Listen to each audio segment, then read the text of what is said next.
신앙의 리듬으로 우리가 한 해를 살아가야 되지 않겠느냐라는 마음으로 어렸을 때부터 또 교회 예전부터 저희가 전통으로 지켜오는 것 중에 교회력이라는 게 있습니다. 그 교회력 중에서 이번 주일은요, 십자가를 묵상하는 첫 번째 주일입니다. 이제 고난주간과 부활주일을 앞두고 우리가 본격적으로 십자가를 묵상하며 우리의 삶의 시계를 십자가에게 조율해야 되지 않겠느냐 라고 하는 시간인데요. 마침 우리 교회는 지금 마가복음을 통하여 십자가의 길을 향해 걸어가시는 예수님을 초점을 두고 있는 중입니다. 그렇기 때문에 우리가 오늘 십자가에 우리의 마음이 조율되었으면 좋겠다. 십자가의 길을 걷고 계시는 예수님을 감상적으로 접근하면서 고맙다라고 얘기만 하고 끝내는 게 아니라 나도 그 길을 걷고 싶다라는 마음으로 구체적으로 우리가 십자가의 길을 걸으려면 어떤 것을 해야 할지를 함께 고민하면서 묵상해보는, 결단해보는 시간을 가지려고 해요. 그런데 마침 그 첫 번째 주제가 무엇이냐? 주님께서는 오늘 우리에게 우리라는 단어가 회복되기를 원하십니다. 그렇기 때문에 오늘 설교 제목이 우리라는 이름의 울타리입니다. 우리라는 이름의 울타리를 우리가 세우고 있지는 않는가? 라는 문제 제기를 하고 싶은 것이죠. 한국 사람들은요, 우리라는 말 되게 좋아합니다. 외국에서 서구권에서는 아내도 내 아내, my wife라고 부르죠. 집도 내 집, my house라고 부르곤 합니다. 이 자아가 굉장히 중요하기 때문에 자기를 중심으로 언어를 일구곤 해요. 그런데 한국에서는 우리 아내, 우리 남편, 우리 집 이렇게 이야기할 때가 있습니다. 사실 아내가 우리라는 단어가 맞나? 상대랑 이야기하는데 우리 아내, 우리 남편이라는 말이 맞나?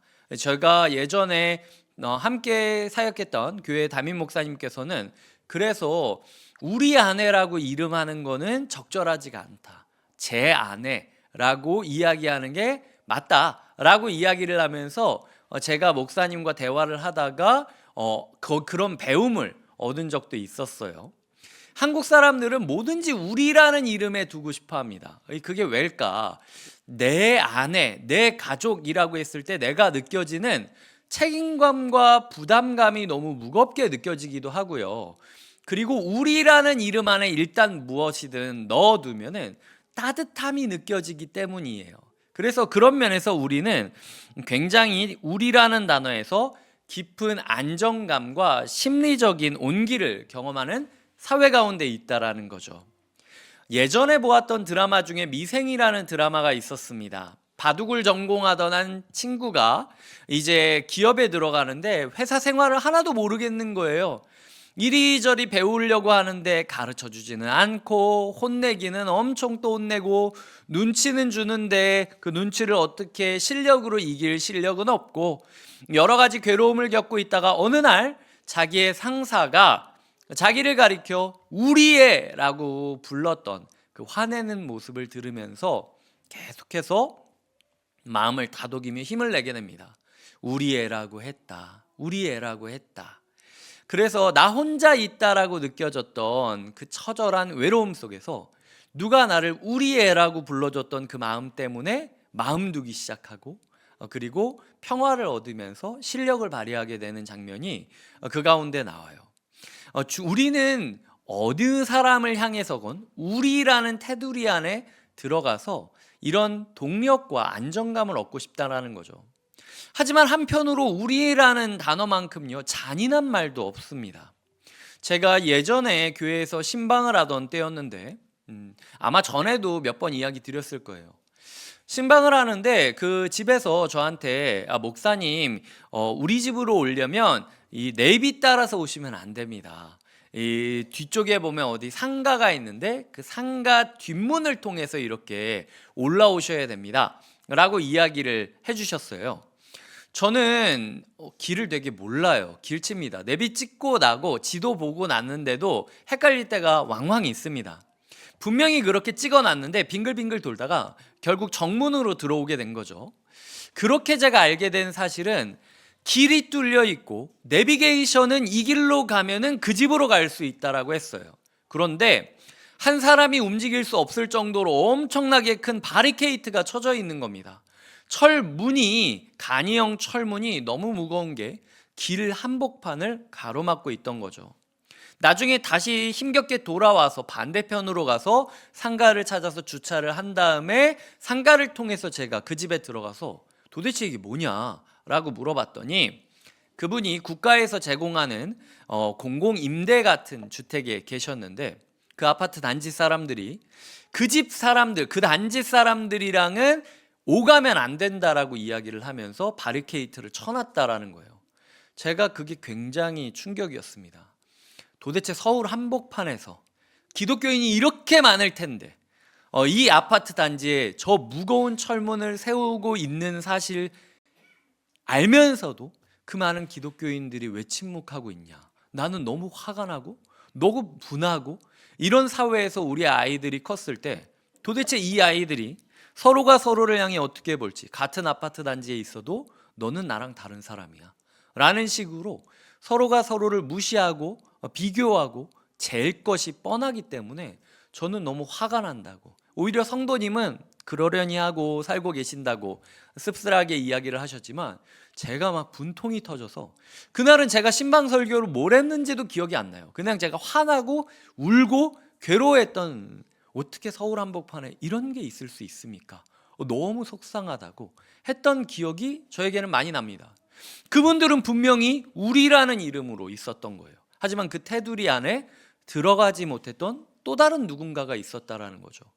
우리라는 단어는 누군가에게는 굉장히 큰 안전을 주고 따뜻함을 주지만 누군가 소수의 안전을 위하여 때로는 굉장히 잔인해질 수 있는 단어가 우리라는 단어입니다. 여러분에게 묻겠습니다. 여러분이 묵상하시는 우리라는 단어는 안전에 가깝습니까? 잔인에 가깝습니다. 가깝습니까? 우리의 마음 가운데 주님께서는 오늘 제자들을 통하여 이 우리가 사용하는 우리라는 단어가 과연 건강하게 쓰이고 있는지 돌아보기를 원하신다라는 겁니다. 오늘 본문은 가버나움의 한 집에서 요한이라는 사람이 예수님께 말을 걸면서 시작을 하는데요. 요한이 이렇게 말합니다. 38절입니다. 선생님, 우리를 따르지 않는 어떤 자가 주의 이름으로 귀신을 내쫓는 것을 우리가 보고 우리를 따르지 아니함으로 금하였나이다.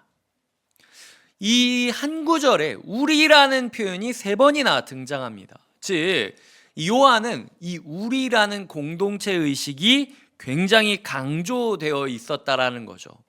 그런데 그의 우리는요, 감시하는 우리, 우리가 보고 우리를 따르지 않았으므로 검열하는 우리가 금하였나이다, 금지시키는 우리에 가까웠습니다. 그는 굉장히 자부심을 가지고 이야기했을 거예요. 왜냐?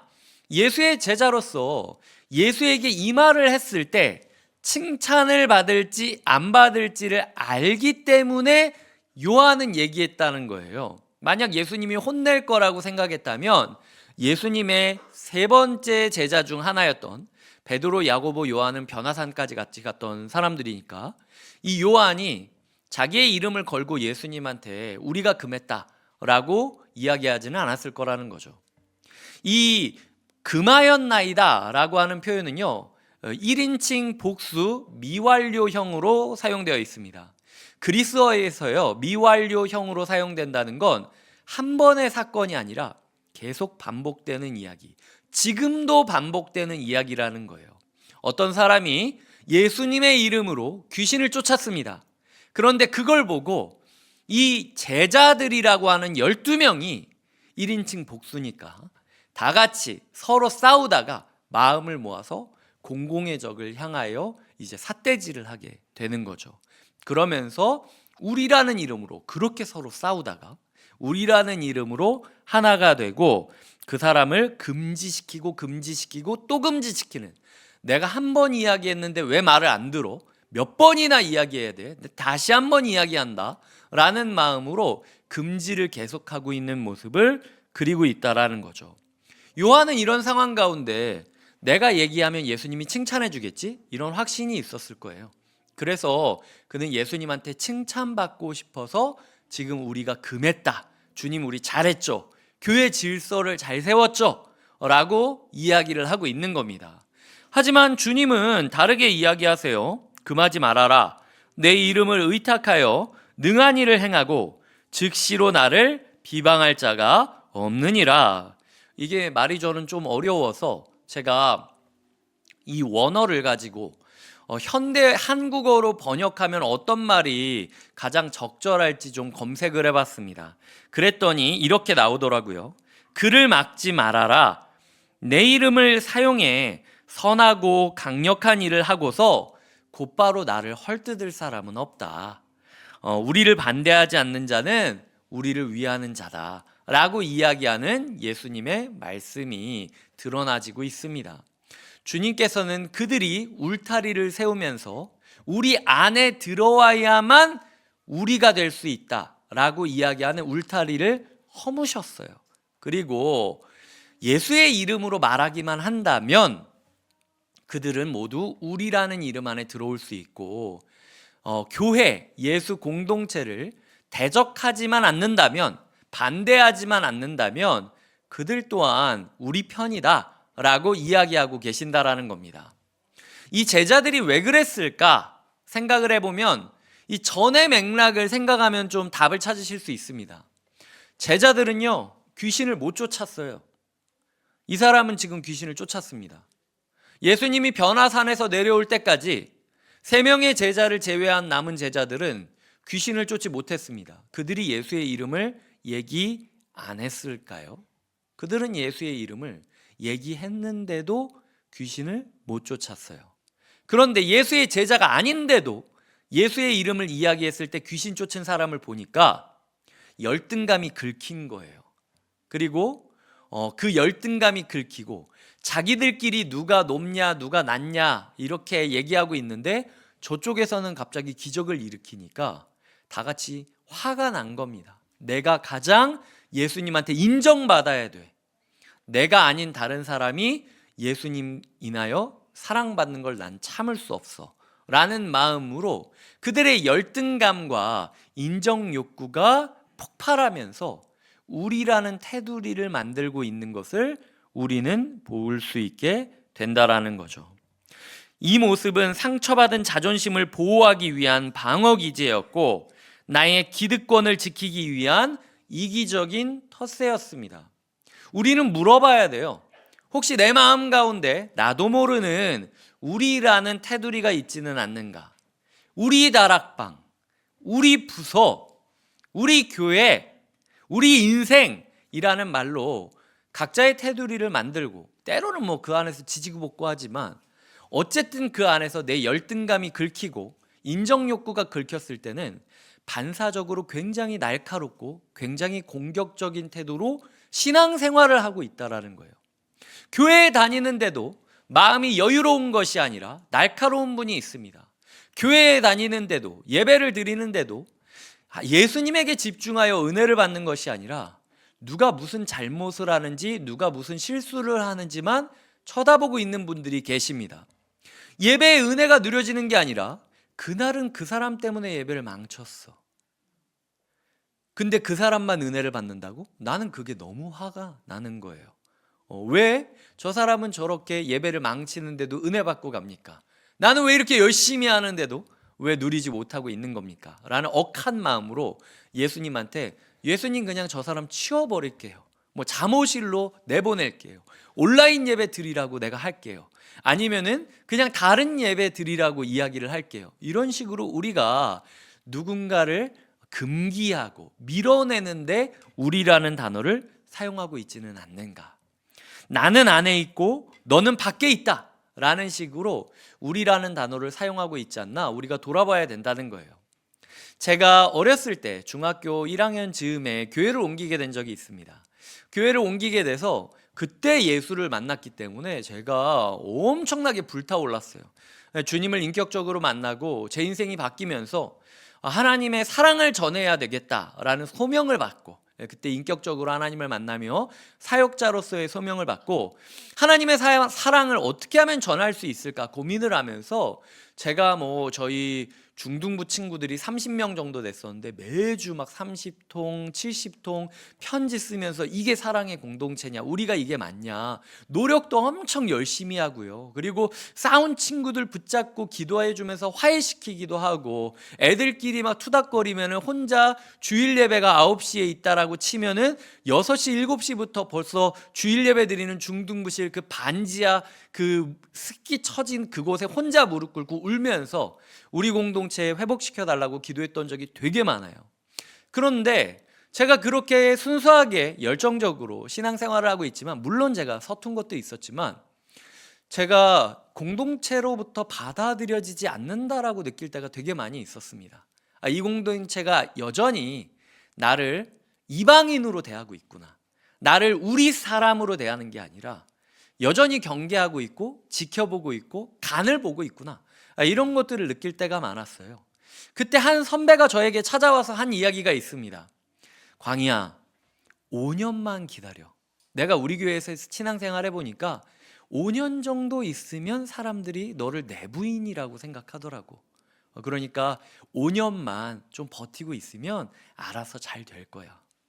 시간이 지나면서 저는 그 말이 굉장히 비극적이라는 생각이 했어요. 그러니까 5년이 지나지 않은 모든 사람들은 이방인으로 대하겠다는 거잖아요. 그런 마음이 제 마음을 굉장히 힘들게 했고, 5년이 지나서 제가 그래서 안으로 들어왔느냐, 누군가에게는 제가 내부의 사람이었지만 제 안에는 여전히 들어갈 수 없는 또 다른 장벽이 또 그 안에 있더라고요. 그래서 이게 나는 이렇게 또 이런 울타리가 있고, 그 밖에 또 울타리가 있고, 또 울타리가 있고, 마치 하나하나 장애물 건너뛰기 하듯이 뛰어넘고 도대체 얼마나 내가 이거를 검증을 받아야 이제는 내가 이 교회 사람이라고 편안하게 다가갈 수 있을까라는 괴로움으로 제가 신앙생활을 했던 적이 있습니다. 여러분은 어떠세요? 곁에 있는 교회 안에 있지만 혹시 이 교회 안에서 나는 보이지 않는, 혹은 쉽게 말할 수 없는 어떤 장애물들을 느끼면서 누군가는 그래도 쟤는 아니지, 그래도 우리가 함께 했던 추억에 쟤는 없었잖아 라는 식으로 자꾸 옛날에 우리 뭐 어디 갔을 때 너무 좋지 않았어? 라는 식으로 울타리를 세우고, 또 누군가는 그거를 극복하고 싶어서 무진장 애를 써서 다락방도 참여하고 양육도 하고 훈련도 받고 사역도 같이 하고 애를 쓰고는 있지만 여전히 결정적인 순간에 나는 그들 가운데 있지 못하다라는 소외감을 느끼면서 들어갈 수 없는 울타리를 만나고 있지는 않으십니까? 주님께서 그런 우리에게 말씀하시는 거예요. 그게 과연 건강한 교회이냐 라고 이야기하시는 거죠. 주님께서 그렇다고 무작정 다 방관하고 포용해야 된다, 이거는 아니었어요. 지금 제자들도 그렇고 주님도 그렇고 공통된 표현은 38절에 주의 이름으로 귀신을 내쫓는 것을 우리가 보았다. 39절에 내 이름을 의탁하여 능한 일을 행하고, 이 사람은 제자가 아니었지만 예수님의 이름을 붙잡고 살아가는 사람이었어요. 나랑 다르고 내가 이해할 수 없고 어쩌면 평생 동안 공감되지 않을 그 사람이라 할지라도 그 사람이 예수님을 의지하고 있다면 괜찮다는 거예요. 그럼 좀 달라도 받아줘야 된다라는 거죠. 40절에는 또 이렇게 얘기하죠. 우리를 반대하지 않는 자는 우리를 위하는 자니라 라고 이야기하고 있습니다.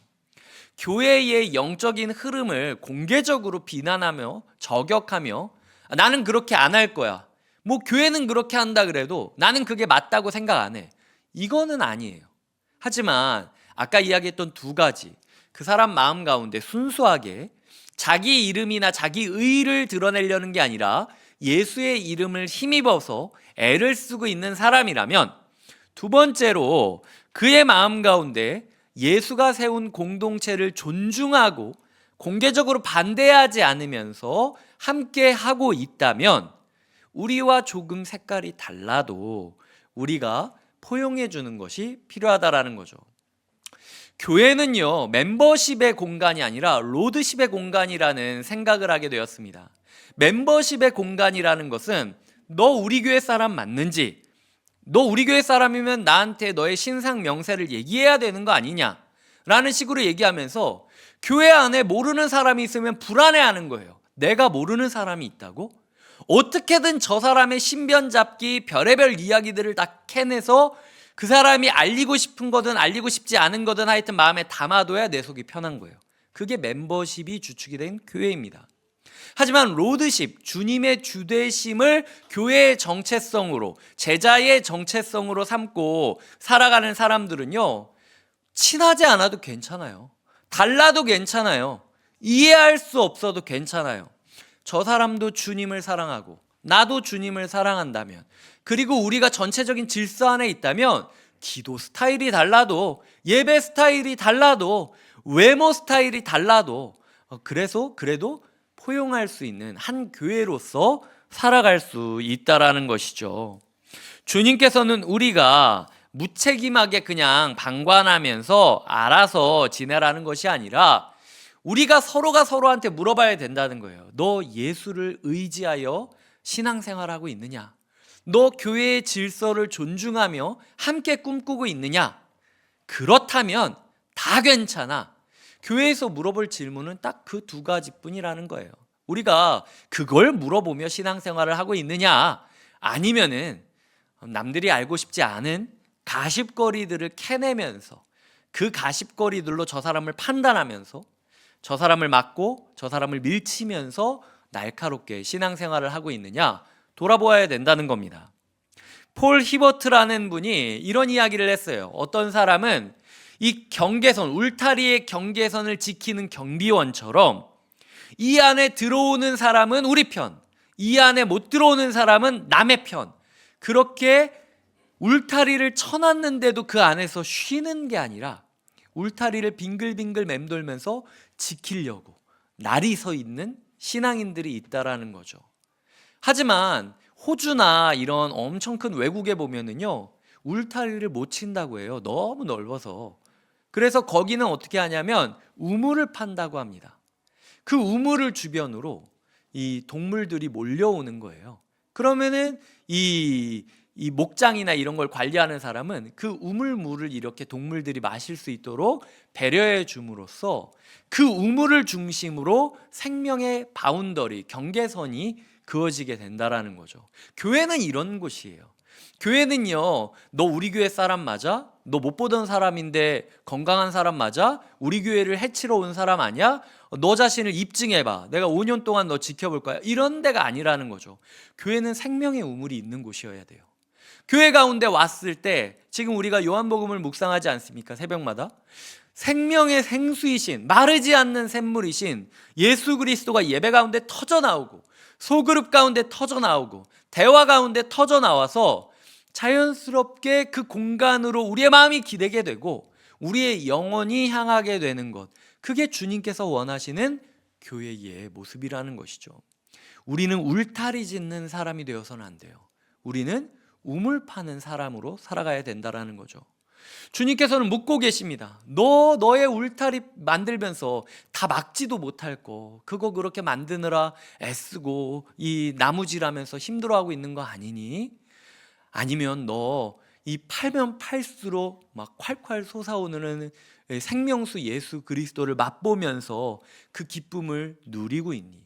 우물을 파는 사람이 제일 우물을 많이 맛보겠죠. 주님께서는 우리에게 이제는 우리라는 이름으로 우물 파는 사람이 되라 라고 말씀하고 있다라는 겁니다. 이 맥스 루케이도라는 목사님이 이런 이야기를 했다고 해요. 이 교회라는 곳은 유람선이 아니라 이 전함과도 같다. 이 유람선에 똑같은 기념 티셔츠를 입고 똑같은 포즈를 하면서 똑같은 식사 스케줄을 하는 사람이 아니라, 전함에 보면은 서로 경계태세도 다 다르게 하고 역할도 다르잖아요. 누구는 밤새도록 맨날 그 배 안에서 나사 하나만 쪼이고 있는 사람도 있다라는 거예요. 근데 그래도 괜찮다는 거죠. 결국 우리가 얼마나 서로를 이해하느냐는 교회에 있어서 중요하지 않아요. 내가 모두를 다 이해할 거라는 우상을 버리세요. 그건 환상이에요. 그건 있을 수 없는 일이에요. 중요한 건 나를 이 배 안에 두신 선장을 존중하고 있기만 하면 다 우리 편인 거예요. 내가 전혀 모르는, 나는 주방장이야. 근데 나사 돌리는 사람이 뭐가 중요해서 맨날 저것만 돌리고 있는지 모르겠어요. 그래도 선장이 이 배 위에서 함께 둔 선원이라면 그 사람은 우리 편이라는 거죠. 교회 안에 나랑 성질이 다른 사람이 있습니다. 저는 소위 말해서 MBTI가 I예요. 극 I라고 저는 생각하고 있습니다. 사람을 만날 때 에너지가 막 생기기보단 에너지가 막 빨리는 그런 타입이거든요. 근데 가끔 이렇게 의욕이 넘치고 막 열정적이고 사람 엄청 많이 만나고 이러는 분 보면은요, 제가 막 기빨릴 때가 있어요. 아, 저분이 나의 생기를 빼서 지금 살아가고 있구나, 막 이렇게 느낄 때가 있거든요. 그래서 이제 좀 피하게 되지 않겠습니까? 괜히 이제 옆에 있으면은 기빨리니까. 근데 그게 아니라 생각해 보면요, 그만큼 나에게 도움이 되는 분이 없는 거예요. 왜냐면 나는 내 성향을 아니까 좀 움츠러들고 좀 낯설어하고 좀 그런 부분이 있는데, 이분은 내가 못하는 걸 너무 거침없이 하는 거예요. 근데 그걸 제가 보면서, 아니 집사님 왜 이렇게 예의가 없습니까? 이거 이렇게 하면은 상대방이 뭐라고 그러시겠습니까? 라고 얘기할 수도 있겠지만, 제가 봤을 때 어떤 분은 또 예의 없다 생각할 수도 있지만, 어떤 분은 또 제가 못했던 부분을 이분이 채워주니까 교회가 이런 분이 있어서 너무 고맙다고 얘기하는 이야기도 들을 때가 있어요. 다르기 때문에 틀린 게 아니라 다르기 때문에 더 고마울 수도 있다라는 거예요. 여전히 저는 그분을 이해 못합니다. 하지만 너무 고마워요. 왜냐면은 개인적으로 목사로서 제가 생각하는 목사의 이미지는 모든 사람이랑 만나고 행복하고 만날 때마다 막 에너지가 샘솟고 그래야 되는데, 저는 사람 만나면 그 사람 기도 제목이 너무 공감되고, 그러니까 너무 슬퍼지고, 그 기도 제목을 해결해 주지 못하는 내가 너무 밉고, 그러니까 더 사랑으로 기도하게 되고, 그냥 이게 저의 은사고 저의 성향인 거죠. 교회는 여러 사람들이 함께하는 곳입니다. 제가 여러분들이 생각하는 목사의 성향과는 조금 다를 수도 있어요. 목사님은 왜 이렇게 대인관계가 샤이해? 이렇게 생각할 수도 있겠지만, 네, 이게 또 누군가한테는 우리 목사님 굉장히 섬세하고 예의 있어, 또 이렇게 좋게 봐줄 수도 있는 거죠. 이런 부분에 있어서 우리가 각자의 울타리를 세우는 것이 아니라 우물을 파고, 그 우물을 통해서 우리가 먼저 샘물을 맛보고 샘물을 전해주는 사람이 되는 것, 이것이 주님께서 십자가의 길이다 라고 이야기하시는 겁니다. 말씀을 맺겠습니다. 주님이 십자가를 지고 가신 이유는요, 장벽을 뛰어넘기 위해서였어요. 유대인이라는 장벽, 이방인이라는 장벽, 죄라는 장벽, 예수 그리스도는요, 어떤 장애물도 뛰어넘으시는 분입니다. 그걸 기독교적인 용어로 은혜라고 불러요. 은혜의 예수 그리스도를 맞이한 모든 사람은요, 은혜적인 성향을 갖습니다. 다른 사람이 다르다고 해서 비난하고 정죄하는 것이 아니라, 다르기 때문에 더 사랑해주고 더 존중해줄 수 있는 그런 마음을 갖게 된다는 거죠. 그게 예수 그리스도가 주는 복음이고요, 은혜의 효과입니다. 우리의 마음 가운데 십자가의 은혜가 있었으면 좋겠습니다. 어떤 사람이라 할지라도, 실제로 내 곁을 함께하지 않는 다른 사람이라 할지라도, 그가 나에게서 예수의 이름을 빼앗아간 것처럼 열등감이 긁히는 순간이 온다 할지라도, 그럼에도 불구하고 그가 예수를 사랑하고 그가 우리 함께 꿈꾸는 교회에서 함께 꿈꾸고 있다면, 그런 부분에 있어서 우리가 서로를 존중하고 배려하며 같이 우물을 파는 사람으로 살아가야 한다라는 거죠. 저에게는 소망이 있습니다. 오늘 말씀에 요한이라는 사람의 별명은요, 우레의 아들, 번개의 자식이라는 이름이었습니다. 얼마나 성격이 급했으면 번개의 아들이다 라고 이야기했겠습니까? 이 자기들 맞고 예수님 못 들어오게 하는 사람들 보면 하늘에서 불덩어리 떨어뜨리고 벼락 떨어뜨려서 다 죽여버리자, 이렇게 얘기하던 사람이 요한이었어요. 그런데 나중에 교회사를 보면요, 요한이 마지막에 사랑의 사도로 끝을 냅니다. 이 노구를 이끌고 초대교회에서 설교를 할 때마다 세 문장을 항상 반복했다고 해요. 여러분, 사랑하셔야 됩니다. 예수님이 하셨던 것처럼 서로 사랑하셔야 됩니다. 다시 한번 말하노니 서로 사랑하셔야 됩니다. 복음은요, 사람을 바꾸는 거예요. 주님께서는 그 요한마저 바꾸셨다면 우리의 성격 또한, 우리의 그 열등감과 인정 욕구로 인하여 어그러진 울타리 또한 주님께서는 허무실 수 있다라는 것이죠. 요한을 포기하지 않고 끝까지 데려가셨던 주님을 기억하며 우리도 십자가의 길을 끝까지 걸어가시길 주님의 이름으로 축복드립니다. 기도하시겠습니다. 하나님 아버지, 감사합니다. 우리의 마음 가운데 울타리를 세우려고 할 때가 많이 있습니다. 내가 세운다고 다 세우지도 못할 거면서, 내가 세워봤자 나 또한 다른 울타리에 막힐 거면서, 하나님, 나의 마음이 울타리 만드는데 전념하고 있음을 기억합니다. 주님, 십자가를 바라보며 울타리 만들던 재료들로 다리를 만들게 하여 주시고 장벽을 뛰어넘는 발판을 만들게 하여 주시옵소서. 예수님의 이름으로 기도드립니다. 아멘. 이 시간 주님이 주신 기대감으로 우리가 공동체를 기대했으면 좋겠습니다. 주 안에 우린 하나입니다.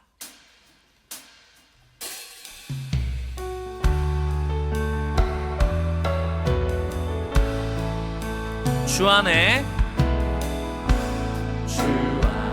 우린 하나, 모습은 달라도 예수님 한 분만 바라네. 사랑과 선행으로 서로를 격려해 따스함으로 보듬어가리. 주님 우리 안에 함께 하시니 형제자매의 기쁨과 슬픔 느끼네. 내 안에 있는 주님 모습 보네. 그분 기뻐하시네.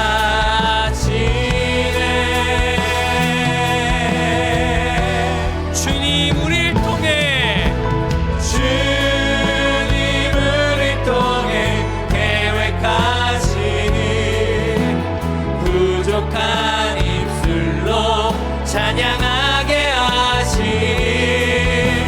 주님 우리 통해 계획하시니 너를 통해 하실 일 기대. 주님 우리를 통해 후렴을 찬양합니다. 주님 우리 통해 계획하시니 부족한 입술로 찬양하게 하시니. 주님 우리 통해 계획하시니 너를 통해 하실 일 기대. 너를 통해 하실 일, 너를 통해 하실 일 기대. 너를 통해 하실 일 기대. 기도하시겠습니다. 우리 주 예수 그리스도의 은혜와 하나님의 사랑과 성령님의 교통하심이 우리와 다르다는 이유로 세워갔던 울타리를 허물고 십자가의 품으로 서로를 품어주기를 소망하고 결단하는 주님의 사람들과 곁에 있는 교회에게, 그리고 지금 또 다른 십자가를 향하여 걸어가고 있고 그 걸어감을 축복하기 위하여 유아 세례를 받았던 채은이 가정과 그리고 첫 예배의 감격을 누리고 있는 이도의 가정 가운데 지금부터 영원토록 함께해 주시기를 간절히 축원하옵나이다. 아멘.